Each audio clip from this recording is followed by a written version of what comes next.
क्या आप M S Excel daily use करते हैं या फिर आप एक स्टूडेंट हैं जो एम एस एक्सेल सीख रहे हैं लेकिन आप जानना चाहते हैं एम एस एक्सेल की ऐसी शॉर्टकट कीज़ जिनकी सहायता से आप एम एस एक्सेल में आसानी से कार्य कर सकें। तो यह वीडियो आज आपके लिए बहुत उपयोगी सिद्ध होने वाली है। तो इस वीडियो को आप शुरू से लेकर अंत तक देखें व सीखें एम एस एक्सेल की शॉर्टकट कीज़।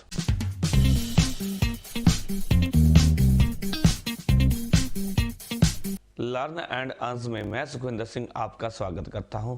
अगर अभी तक आपने हमारी YouTube channel learn and earns को सब्सक्राइब नहीं किया है तो आप सबसे पहले बेल आइकन पर क्लिक करके सब्सक्राइब कर लें।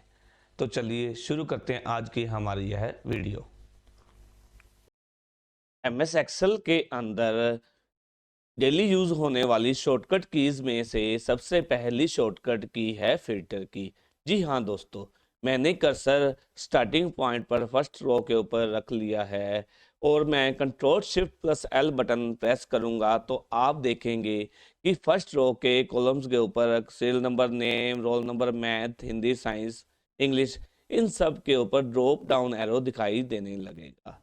इस तरह से ड्रॉप डाउन एरो दिखाई दे रहा है। इस तरह से हमारा ड्रॉप डाउन एरो दिखाई देने लगेगा।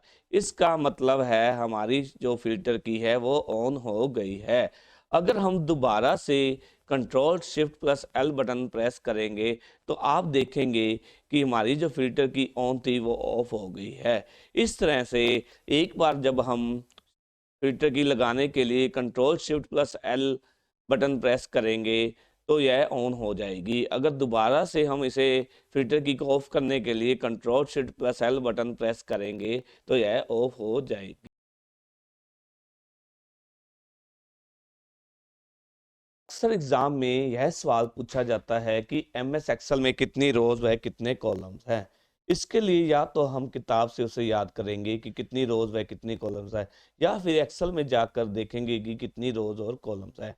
इसके लिए सबसे आसान तरीका है एम एस एक्सेल में जाकर रोज और कॉलम्स के बीच एक नोट दिखाई दे रहा है, इस तरह से नोट दिखाई दे रहा है। उस पर क्लिक करने पर यह पता लग जाएगा कि कितनी रोज और कितने कॉलम्स है। इस पर क्लिक किया तो दोस्तों देखिए इसके अंदर हमें दर्शाया जा रहा है 10,48,576 रोज और 16,384 कॉलम्स हैं। इस तरह से अगर हमने फर्स्ट रो से लास्ट रो पर जाना है तो हम कंट्रोल प्लस डाउन एरो पर क्लिक करेंगे। ये देखिए 10,48,576 रो के ऊपर आ गए हम। अगर हमने फर्स्ट रो पर जाना है तो कंट्रोल प्लस अप एरो पर क्लिक करेंगे। इस तरह से हम फर्स्ट रो के ऊपर आ गए। अगर हमने फर्स्ट कॉलम से लास्ट कॉलम पर जाना है तो हम कंट्रोल प्लस राइट एरो पर क्लिक करेंगे। इस तरह से हम लास्ट जो हमारा कॉलम था एक्स एफ डी, इसका मतलब है 16,384 नंबर कॉलम पर पहुंच गए हैं। अगर हमने फर्स्ट कॉलम पर वापस आना है तो हम कंट्रोल प्लस लेफ्ट एरो पर क्लिक करेंगे। इस तरह से हम फर्स्ट जो कॉलम है हमारा उस पर पहुंच गए हैं। अब आप देख रहे हैं मेरी इस एक्सेल की वर्कबुक के अंदर 4 शीट्स दिखाई दे रहे, शीट 1, शीट 2, शीट 3, शीट 4। अगर मैंने शीट 3 और शीट 4 पर जाना है तो मैं control plus page down button है इसको प्रेस करूंगा कीबोर्ड की सहायता से। इस तरह से मैं शीट 3 पर चला गया, दोबारा शीट 4 पर जाना है कंट्रोल प्लस पेज डाउन, ऐसे मैं शीट 4 पर चला गया। अगर मैंने शीट 3 पर वापस आना है तो मैं control plus page up button पर प्रेस करूँ। ऐसे शीट 2 पर आना है control plus page up, sheet 1 पर आना है कंट्रोल प्लस पेज 1। इस तरह से हम एक शीट से दूसरी शीट, दूसरी शीट से तीसरी शीट और तीसरी सीट से चौथी सीट पर कंट्रोल प्लस पे डाउन बटन से जा सकते हैं। और अगर हमने वापस तीसरी से दूसरी से पहली सीट पर आना है तो हम control plus page up button से वापस फर्स्ट सीट पर आ सकते हैं।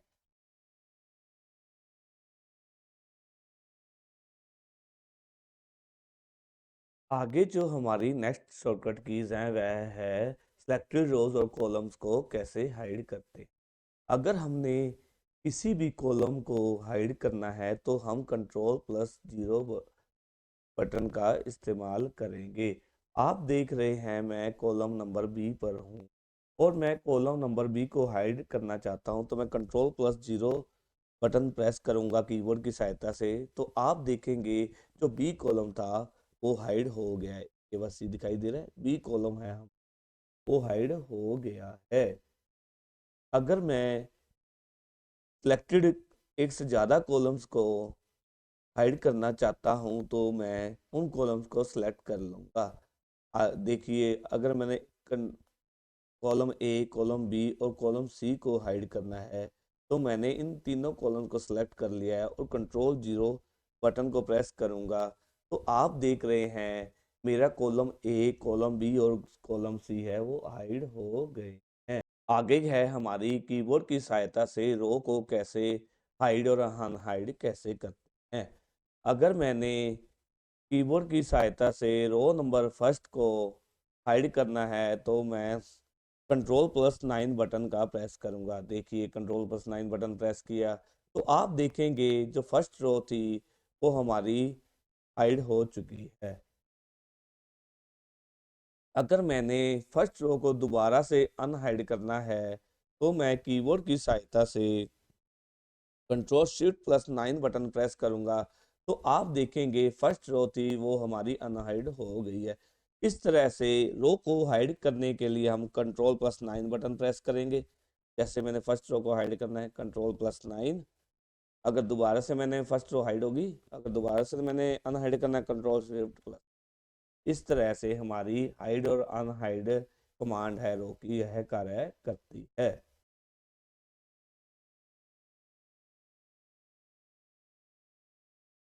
नेक्स्ट शॉर्टकट की है दोस्तों, किसी भी सेल को परसेंटेज में कैसे कन्वर्ट करते हैं। किसी भी सेल को परसेंटेज में कन्वर्ट करने के लिए हम उस सेल पर कंट्रोल+परसेंटेज बटन से प्रेस करेंगे। जैसे देखिए, मैंने कॉलम एच पर हूँ, एच में सेल सेलेक्ट कर लिए हैं, उस पर मैं कंट्रोल+परसेंटेज बटन प्रेस करने के बाद कोई भी न्यूमेरिक की डालता हूँ। जैसे मैंने 14 डाली, देखिए उसके साथ परसेंटेज लिखाने लग गया, 25% लिखाने लग गया, 26, 27, 28।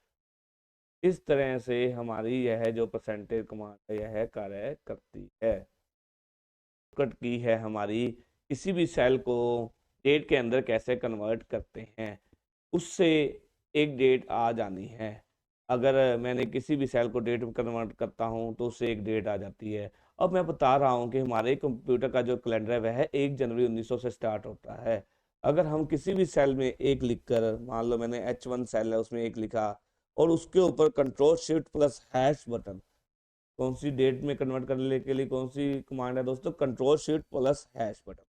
देखिए, हमारा जो H1 सेल है उसमें डेट में कन्वर्ट हो गया और उसमें कौन सी डेट आ रही है 1 लिखने से, 1 जनवरी 1900, ये हमारी कैलेंडर की कंप्यूटर की डेट है वो आ गई। ठीक है दोस्तों, जो स्टार्टिंग डेट है कंप्यूटर की कैलेंडर की वो 1 जनवरी 1900 है, वही शो होने लगी।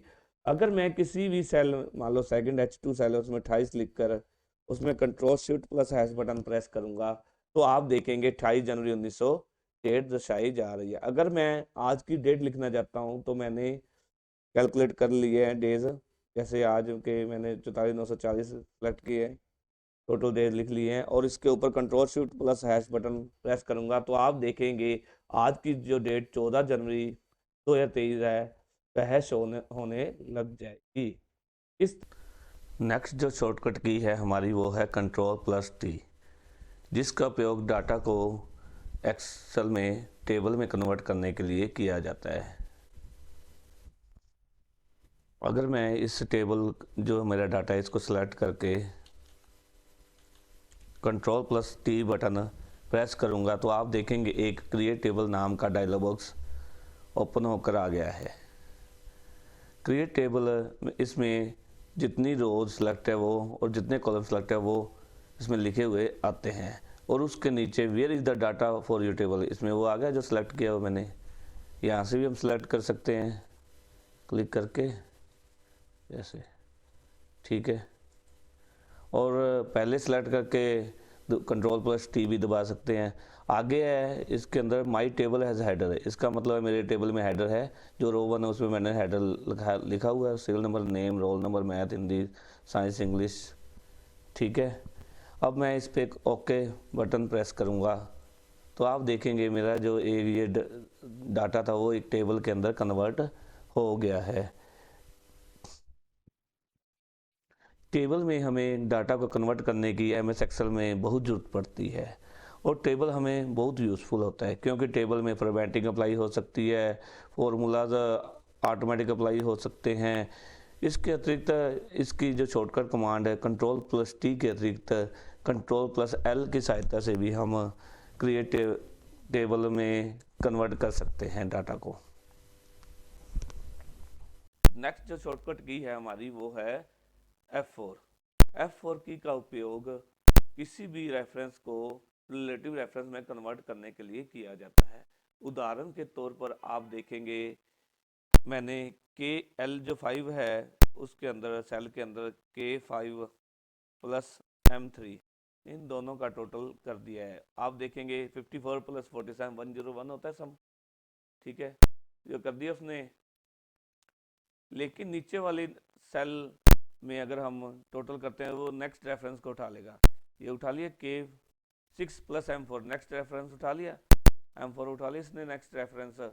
अगर हमने फिक्स रेफरेंस करना हो तो सबसे पहले हम जो हमारा L5 था उसके अंदर K5 प्लस M3 रेफरेंस था, इसको मैं इस पे F4 की प्रेस करता हूँ, ये हमारी जो एक रिलेटिव रेफरेंस बन जाएगा। उसका एंटर क्लिक करता हूँ, आप देखेंगे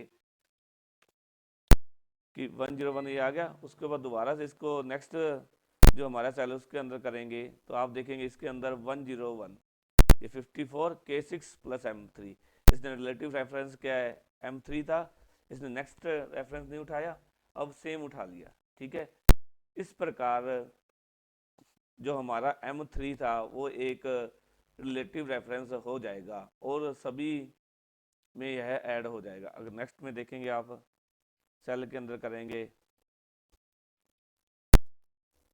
47 उठा रहा है क्योंकि यहाँ पे 0 है, कुछ नहीं है, उसने सेम रेफरेंस उठा लिया। ठीक है, इस तरह से यह हमारा एक जो रेफरेंस है वो रिलेटिव रेफरेंस बन जाता है।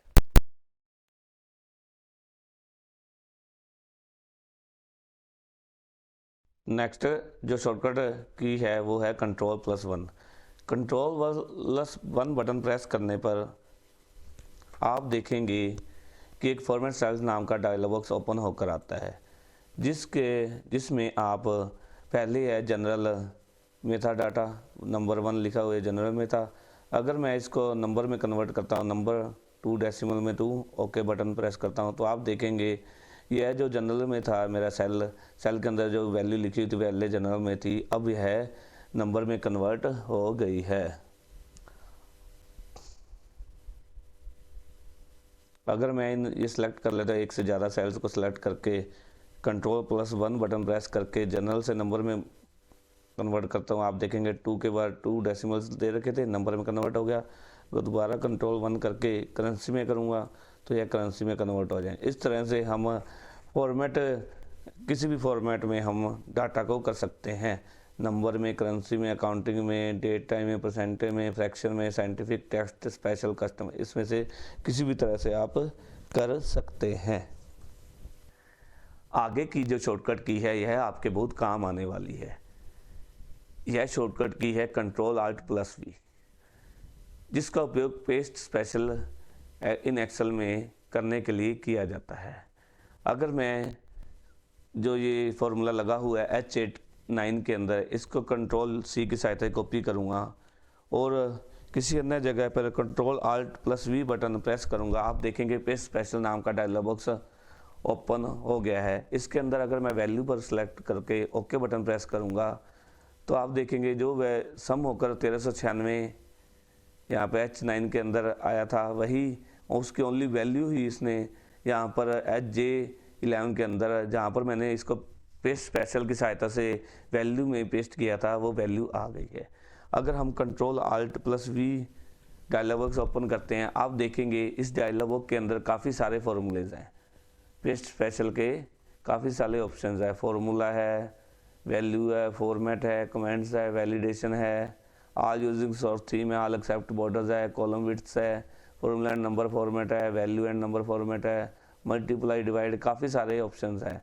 अगर आप इन सभी पेस्ट स्पेशल के डायलॉग बॉक्स को अलग से सीखना चाहते हैं तो मैं आपको जल्द ही इसकी एक वीडियो बनाकर मेरे YouTube चैनल लर्न अर्न्स पर रख दूंगा। आप इस पेस्ट स्पेशल के डायलॉग बॉक्स को सारी वीडियो वहां पर देख सकते हैं।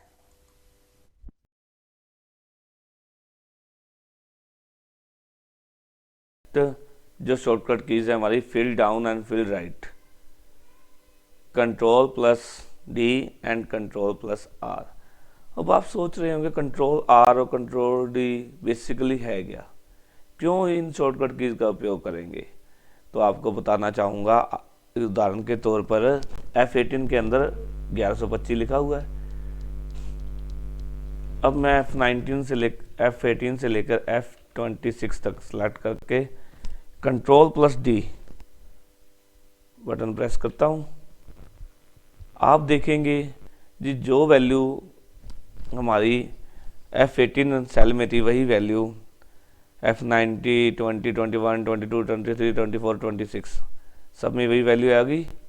अगर मैं F19 से राइट है को सिलेक्ट करके L90 तक सेल्स को सिलेक्ट कर लेता हूं और बाद में control plus are button keyboard की सहायता से प्रेस करता हूं, आप देखेंगे जो वैल्यू F19 के अंदर थी वही value same G19, H19, I19, J19, K19, L19 में आ जा गई है। इस तरह से control plus R right fill, control plus D down fill, इस प्रकार से हमारी ये जो दो शॉर्टकट कीज है control plus R and control plus D कार्य करती हैं।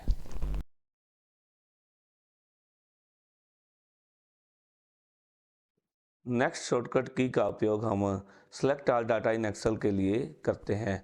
अगर हमने कोई भी डाटा पूरा का पूरा सेलेक्ट करना है तो हम उस डाटा में कहीं भी जाकर control shift plus asterisk button keyboard की सहायता से प्रेस करेंगे तो आप देखेंगे कि ऑल डाटा जो एक शीट पर था वह सिलेक्ट हो गया है। इसके अतिरिक्त हम किसी भी सेल पर जाकर कंट्रोल ए बटन प्रेस करेंगे तो आप देखेंगे कि वह डाटा जो टेबल का था वह पूरा का पूरा सिलेक्ट हो गया है।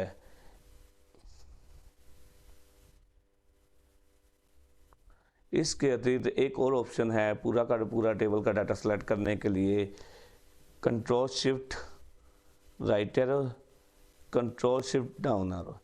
इस तरह से भी हम एक टेबल का पूरा डाटा सेलेक्ट कर सकते हैं। आगे की जो शॉर्टकट की है दोस्तों यह आपके बहुत काम आने वाली है। अगर आपने अपनी एक्सेल की वर्कशीट के अंदर यह देखना है कि इस वर्कशीट में कौन कौन से फॉर्मूले लगे हुए हैं तो बस आपको एक कमांड कंट्रोल प्लस टिल जो कि एस्केप के नीचे होती है, कंट्रोल प्लस टिल कमांड लगानी होगी। तो आप देखेंगे कि मेरी इस एक्सेल की वर्कशीट में जहाँ जहाँ भी फॉर्मूले लगे हुए हैं वह हमें शो होने लगेंगे। H2 के अंदर लगा हुआ है, H3 में, H4 में, H5 में, H6 में, H7 में, H8 में, H9 में। आप देखेंगे H2 से लेकर H9 तक फॉर्मूले लगे हुए हैं, वो हमें शो होने लगेंगे। अगर हमने इन फॉर्मूलाज को वापस हाइड करना है तो हम दोबारा से कंट्रोल प्लस टिल बटन दबाएंगे तो यह फॉर्मूले हाइड हो जाएंगे। इस तरह से यह जो हमारी कमांड है कंट्रोल प्लस टिल बटन, यह बहुत ही काम आने वाली उपयोगी एक्सेल शीट के अंदर शॉर्टकट की है। किसी भी सेल पर एग्जैक्ट सिस्टम का टाइम दर्शाना है तो हम कौन सी कमांड लगाएंगे? अगर हमने किसी भी सेल पर सिस्टम का करंट टाइम दर्शाना है तो हम control shift plus colon button press करेंगे। देखिए control shift plus colon button press करने पर हमारे सिस्टम का जो लेटेस्ट टाइम था वह दिखाया जाने लगा है, वो है 5:45 PM। इस तरह से हम किसी भी सेल में टाइम एंटर करवा सकते हैं। अगर आगे है, अगर हमने एक्सेल के किसी भी सेल में कंप्यूटर की करंट डेट दर्शानी है तो हम उस सेल के अंदर control plus colon button press करेंगे। देखिए मैंने control plus column button press किया है तो आप देखेंगे कि उस सेल के अंदर आज की जो डेट है 14 जनवरी 2023 वह शो होने लग जाएगी। इस तरह से अगर हमने टाइम दर्शाना है तो control shift plus colon button, अगर हमने डेट दर्शानी है तो कंट्रोल प्लस कॉलन बटन का इस्तेमाल करेंगे। इससे हमारी लेटेस्ट करंट डेट सिस्टम की और लेटेस्ट करंट टाइम सिस्टम का शो होने लग जाता है।